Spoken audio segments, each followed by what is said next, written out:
proposez-vous afin d'améliorer la condition économique des femmes qui vivent au Québec?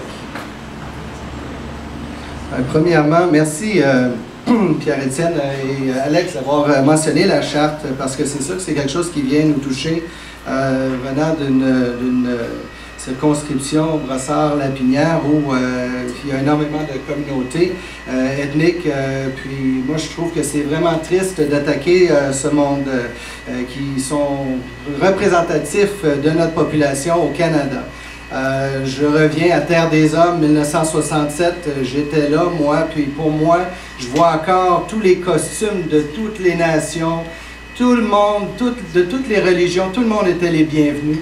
Et puis alors, je comprends pas que tout d'un coup, l'Expo 67, ça fait longtemps, le métro est encore là, mais là, tout d'un coup, on a décidé, là, on veut plus que le monde s'habille de la même manière. C'est pas correct. Entre nous, le déficit zéro, ça n'a pas marché.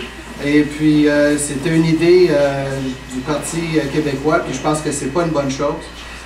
Couper 20 millions dans l'aide sociale, comme je disais tout à l'heure, c'est une injustice, puis c'est pas une solution.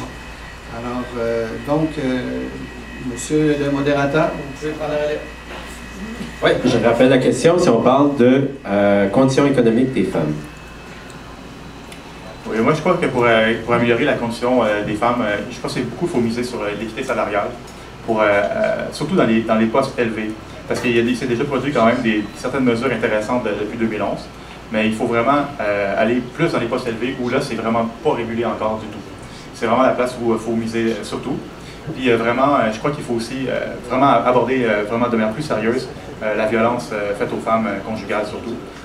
Puis vraiment aller dans les réserves amérindiennes parce que c'est vraiment là que c'est le plus grave.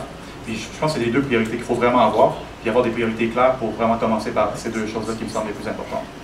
Je ne sais pas qu'est-ce que c'est ton opinion là-dessus.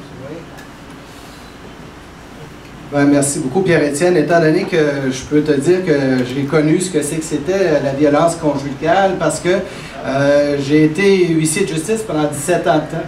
Alors, j'ai dû agir et intervenir dans des situations vraiment tristes, que ce soit des kidnappings d'enfants, que ce soit toutes sortes d'abus, de toutes sortes. Puis, il n'y a pas de place pour ça. Alors, je trouve que tu as raison de soulever ça. Puis, c'est sûr qu'il faut régler le problème d'équité salariale. Puis, je pense que le Parti vert est pour ça. C'est le meilleur parti, en tout cas, la meilleure alternative pour tout le monde. Merci Marc-André. Deuxième face-à-face, Alex et Patricia, conditions économiques des femmes qui vivent au Québec.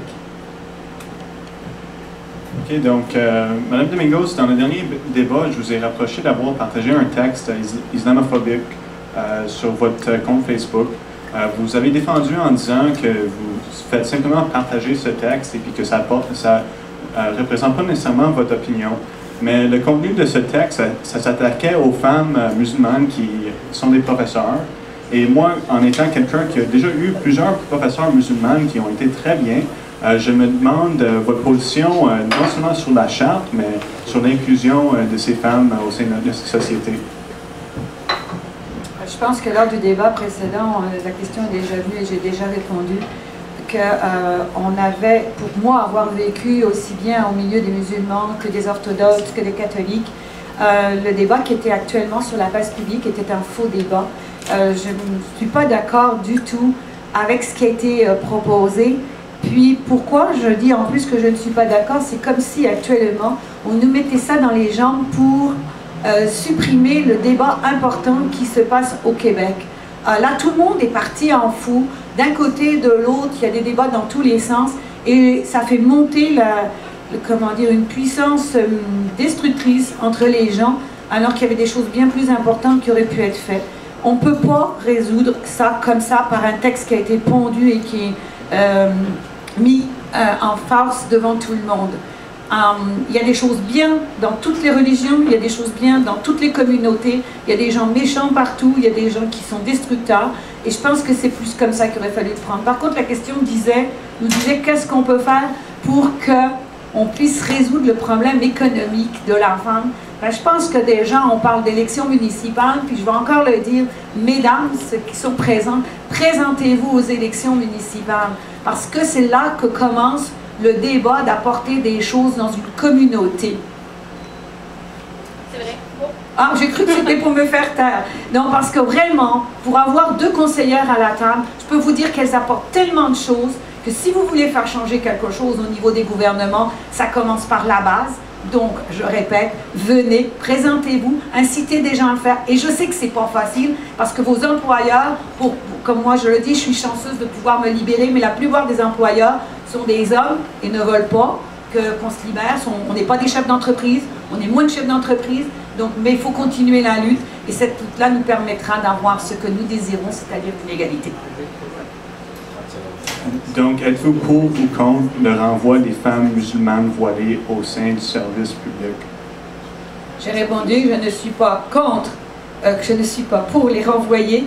C'est complètement ridicule de passer une loi comme ça. Merci beaucoup, Patricia. Alex.